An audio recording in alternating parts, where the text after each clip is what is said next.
Comedian. Please give it up for Mr. Larry Lawrence.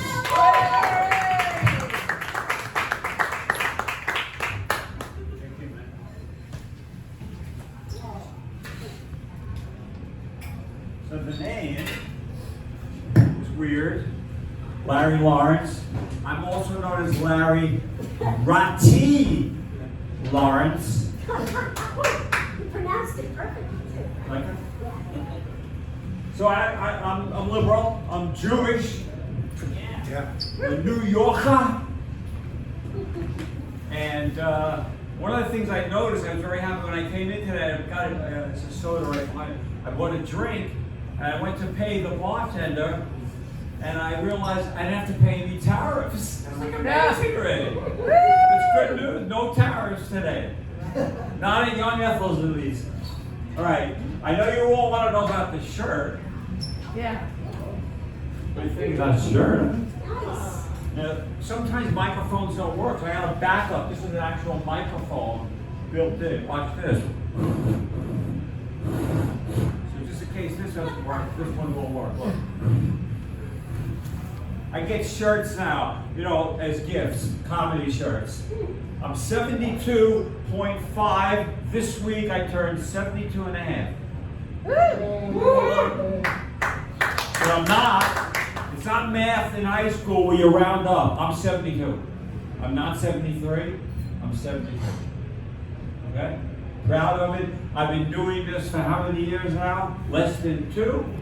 And I'm waiting for a laugh. Maybe tonight will be my night. I got a laugh. I'm done. Good night. All right. So,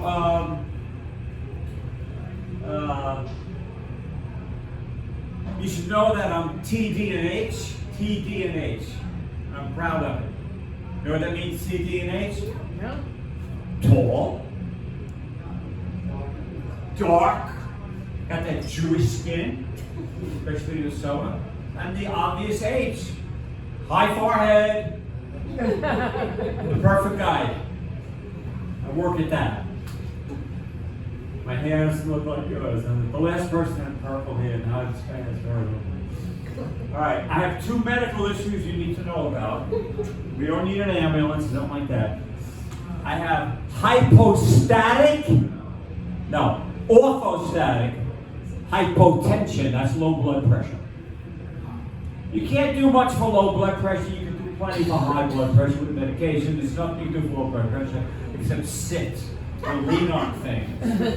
Or sit on a chair or go like this.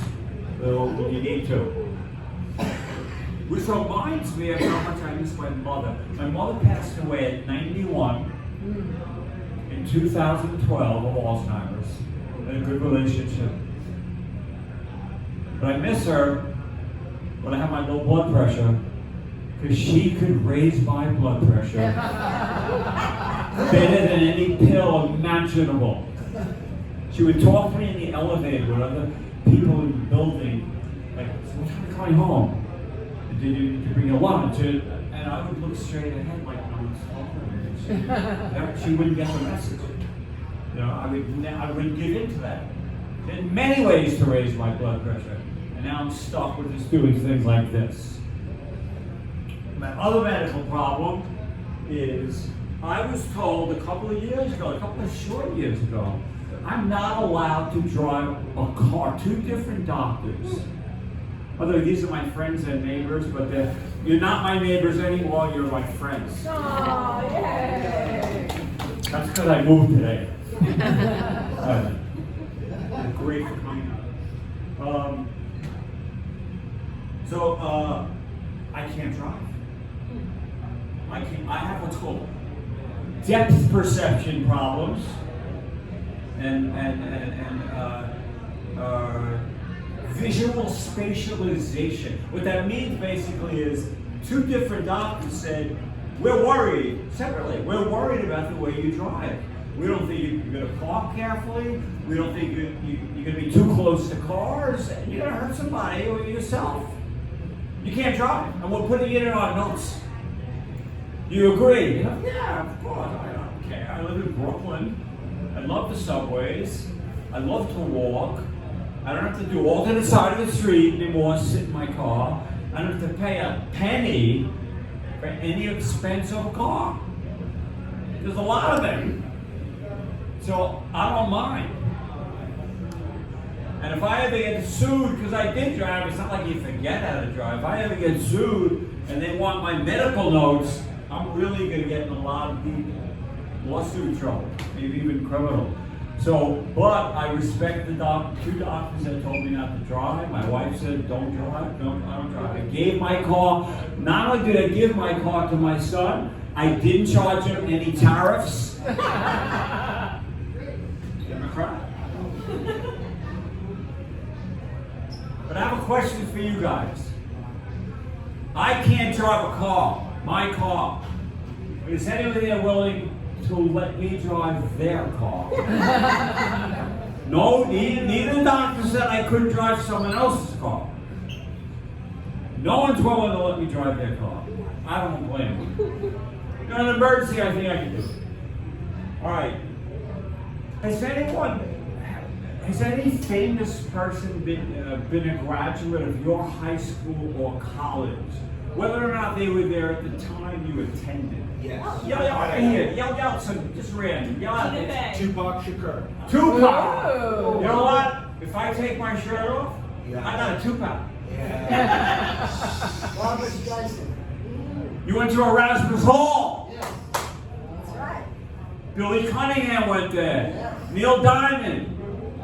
Ooh. Reggie Jackson. Ooh. Who? Reggie Jackson. Where? In my high school. Oakland? Not Oakland. He went to Philadelphia. Oh, Philly. I didn't know he was from Philly. Okay. Any other celebrity that you went to your school? Ed Harris went to us. Who? Ed Harris. Ooh. Yeah. Ed Harris. Great actor. Great actor. All right. So now that I brought that up, I went to Christopher Columbus High School in the Bronx of New York, named after Christopher Columbus, the explorer. We were the explorers. Now, we had one famous guy. He didn't graduate, but I was in the school when he was in the school, because I know when I was a senior, he was in 10th grade. But he wasn't yet famous. But I'm proud to tell you, his name was David Berkowitz, also known as Son of Sam. Wow. Went to my high school. Cool, right? I have a lot of guilt about that. I had like, did I ever pass him in the hall? Should I have said, don't kill anyone, don't be a serial killer? I feel a little bit guilty and responsible. I killed about 10 people. But you know what? I lived through that era, and I was dating during that era, and I'll tell you, it was crazy. For about a year and a half, he paralyzed most of the boroughs. Women were frightened. They were putting on wigs because the pattern showed that he went after brunettes in lovers' lanes, so you couldn't like drop off a date in front of their building. You know, people petrified. All of a sudden in the morning, we had another David Berkowitz killer. It was crazy. Columbus! Okay, the other one, I went to City College, CCNY.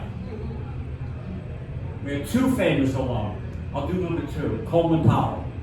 Coleman Powell, Secretary of State under Clinton, I believe, but he also worked under Reagan, no, under Bush. He worked under Reagan, he worked under Bush, and he was a good, good guy. City College graduated a lot of esteemed people, a lot of Nobel Peace Prize winners, etc. But the other one, my famous one, hi guys, I'm going to start over now. I'm Lon's mom, okay? Hi, my name is Larry Lawrence. Larry Rotti Lawrence. No, I can't start over. So, I lost my train of thought. Colin Powell. Colin Powell. City College. The other one, the most famous, this is heroic, this excites me. He's long dead, this next guy, who went to my college, was Dr. Jonas Salk, who's responsible fully for eradicating polio. That's you, me, all of us in this room, our children, our grandchildren, great-children. I remember I'm old enough at 72.5 to remember there were people in my class that wore those braces. It was sad. I didn't understand it yet until I saw Forrest Gump. Then I understood that I had kids with polio in my class. But he eradicated it. Is Bobby Kennedy here Yeah. tonight, Robert? I can't see from. No, good. Because Robert Kennedy, you know, a guy like Joan Salk is the father of autism. You know, in fact, he's saved millions. What's after billions? Dillions, Lillions, millions, and zillions of lives. He went to City College. Or I didn't save any lives. Okay, I did something a little naughty. I'm a pretty good behaved guy. I've never been in trouble or anything. But we're friends in here, so I have a secret. Can you promise me it stays in the room? Promise. Okay. We got you. In the last few weeks, I burned 5 Teslas. But I was careful. I made sure there were no individuals or animals inside of the cars. Do I feel guilty? No. I'm a Jew. The guy's a Nazi. Come on! Yeah.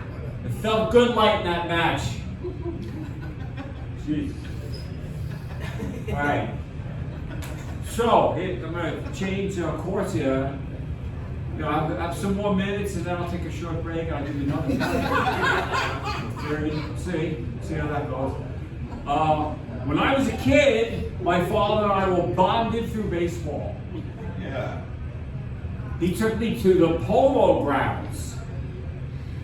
His team was the New York Giants. They left town, like the Brooklyn Dodgers left town, leaving just the Yankees. But his team, the Giants, were really big. They didn't play the Yankees.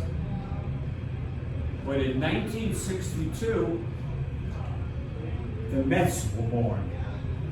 In the first 2 years of the Mets, 62 and 63, they played in the still standing Polo Grounds, while Shea Stadium, which no longer exists, was being built.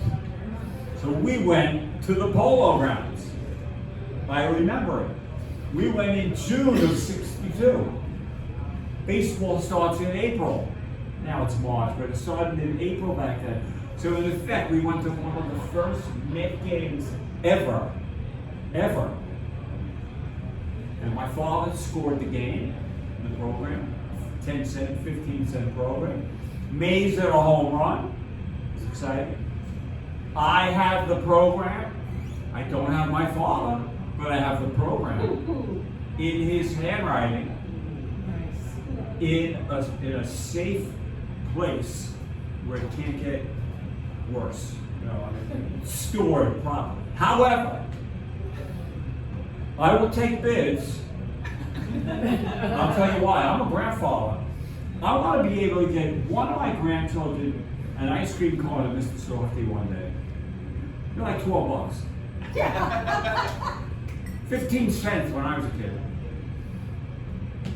And I want to get a dozen eggs. So if someone can give me the right price for what's so sentimental and emotional, my father's handwriting, on a program of one of the first Met games ever, I'll take the cash right now. Is that like me? I'm out of what? Yeah. What's the yeah mean? It's your out. Give it up for Larry. I'm out!